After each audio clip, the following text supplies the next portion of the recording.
C'est le moment revient sur ces séquences de séries qui nous ont marqués. Une mort brutale, des adieux déchirants ou un simple dialogue. Des séquences dont on se rappellera toujours. On pourrait les raconter encore et encore avec la même émotion. Vous vous souvenez ? C'est le moment où... If the apocalypse comes, beat me. The danger. You have to go back, wait. Winter is coming. Everybody lies. Come at the cave, you best not miss.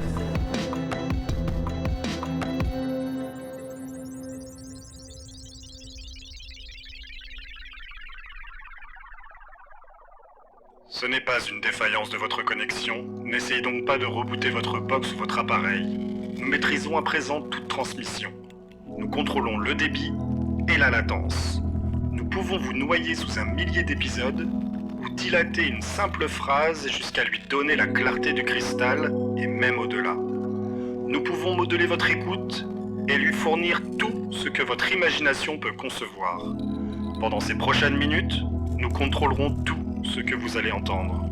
Nous partagerons les angoisses et les mystères qui gisent dans les plus profonds abysses, au-delà du réel.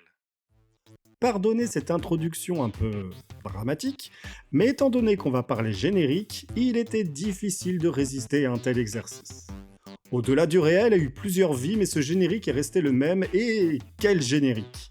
Une petite merveille qui avait l'art de vous plonger dans l'ambiance. Un générique, c'est une porte d'entrée qui va révéler l'identité de la série. Il est là pour poser l'ambiance et favoriser l'immersion du spectateur. C'est aussi une identité remarquable. Fredonnez quelques notes de la musique de Game of Thrones et vous l'aurez dans la tête pour toute la journée en vous souvenant de séquences marquantes, souvent des morts. On peut décomposer les génériques en deux parties. Il y a la musique et les images. Parfois, il suffit d'une musique ou d'une chanson pour révéler son efficacité et l'inscrire dans toutes les mémoires. Si je vous dis « I'll be there for you », vous savez de quoi je parle. Si je vous chante...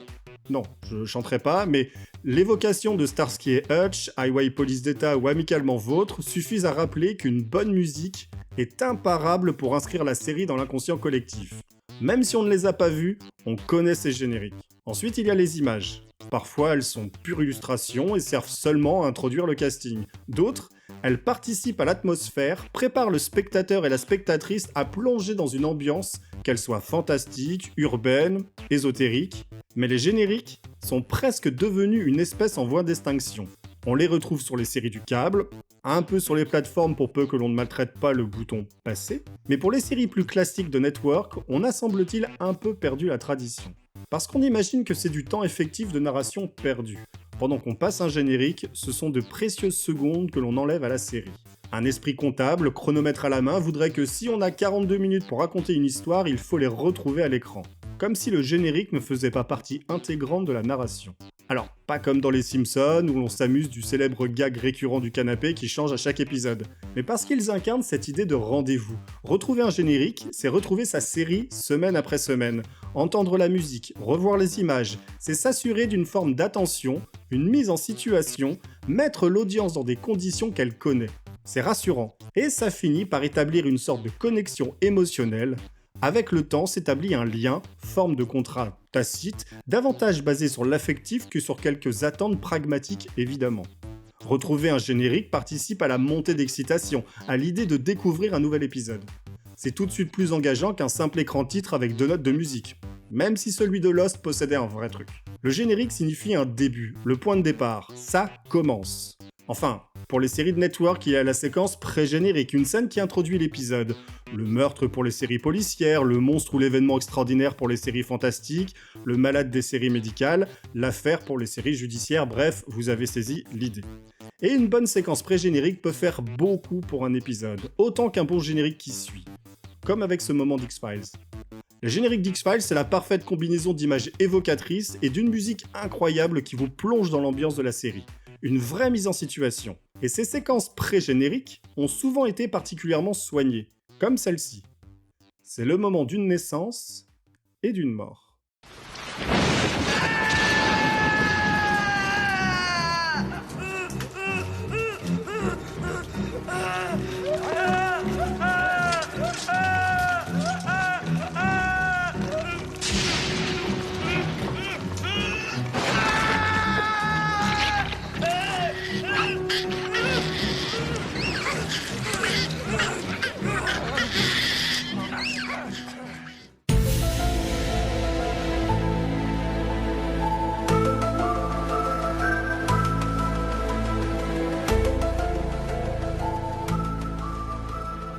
Saison 4, épisode 2.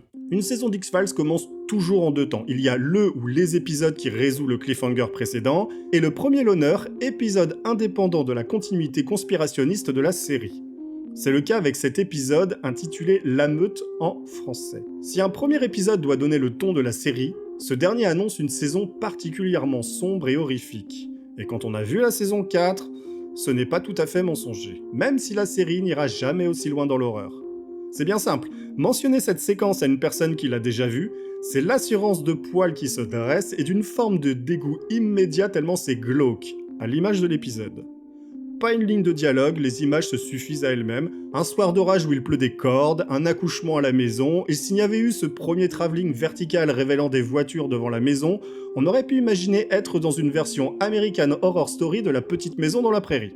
Ambiance un peu hors du temps donc, et horrifique quand on devine les visages déformés des trois hommes. Mais s'il n'y avait que ça. L'accouchement fini, on trouve les trois êtres dehors sous la pluie, l'un commence à creuser un trou, le second semble consoler le troisième, et c'est ainsi qu'on enterre le nouveau-né vivant. La séquence dure 2 minutes. 120 secondes pour suggérer l'horreur pure et une forme de détresse, sans le moindre mot. On parle souvent de la série comme d'un art du dialogue, de l'expression, et pourtant ici le verbe est superflu. L'horreur n'a pas besoin de mots, tout peut passer par l'image. C'est l'association parfaite entre les auteurs James Wong et Glenn Morgan et le réalisateur Kim Manners. Les moyens sont pourtant simples, une ambiance de film d'horreur avec cette image très sombre qui se dévoile uniquement au rythme des éclairs. On mise sur le contraste éphémère, cette forme de suggestion qui emprunte son esthétique à l'expressionnisme qui a fait les grandes heures de la Hammer et dont l'héritage perdure encore aujourd'hui. C'est malin, car finalement, l'horreur a quelque chose d'à la fois subjectif, on ne voit pas grand-chose, et en même temps ça suffit à être suffisamment évocatif pour nous plonger dans un pur sentiment d'effroi. Il faut rappeler que l'on est sur un network, Fox, et qu'on ne peut pas faire tout ce que l'on veut. Ça veut dire éviter d'être trop graphique, trop gore, trop... Mais ces contraintes participent à l'efficacité d'une telle séquence. Ils auraient pu être plus facilement dégueulasses, mais est-ce que ça aurait réellement servi la scène ? Sans vouloir relancer le vieux débat entre tout montrer ou suggérer, car finalement, tout dépend des intentions derrière l'œuvre et les faits recherchés chez l'audience, pas sûr que la scène aurait eu le même impact avec une position plus frontale quant à l'horreur soulignée. La séquence est d'une violence inouïe sur un network, et jamais la série, pourtant pas avare en moments choc, n'ira aussi loin dans le glauque. La Meute fait partie de ces épisodes qui marquent. Pas besoin de l'avoir vu 100 fois pour s'en souvenir distinctement. Le malaise, l'effroi. Si on se souvient pas forcément de tous les détails, impossible d'oublier les sensations en la découvrant. Et qui voudrait se souvenir de tous les détails ? Cet accouchement horrible, ce fœtus qu'on enterre vivant, cet ensemble qui respire la dégénérescence. Pas vraiment la scène qu'on aime se passer en boucle. Enfin, je sais pas pour vous, mais moi, non. Mais on le célèbre dans cet épisode car de tels moments sont rares à la télévision. Bien sûr, on a vu des choses horribles sur les écrans depuis. Hannibal s'est montré particulièrement inspiré pour esthétiser l'horreur, allant toujours plus loin, repoussant les limites sur un network. On pourrait citer aussi Criminal Minds, autre bonne élève à l'école du mauvais goût, et avant elle, il y a eu Millennium, une autre série de Frank Carter, créateur d'X-Files, et sur laquelle James Wong et Glenn Morgan ont œuvré. On en reparlera. La Meute est ce genre d'épisode à vous faire détester l'orage, à vous rendre phobique des accouchements. Voir ces trois silhouettes se découper dans l'obscurité au fil des éclairs va probablement vous hanter encore longtemps, car dans l'horreur pure et inimaginable, existe aussi cette détresse dont on ne sait s'il faut la ressentir ou pas.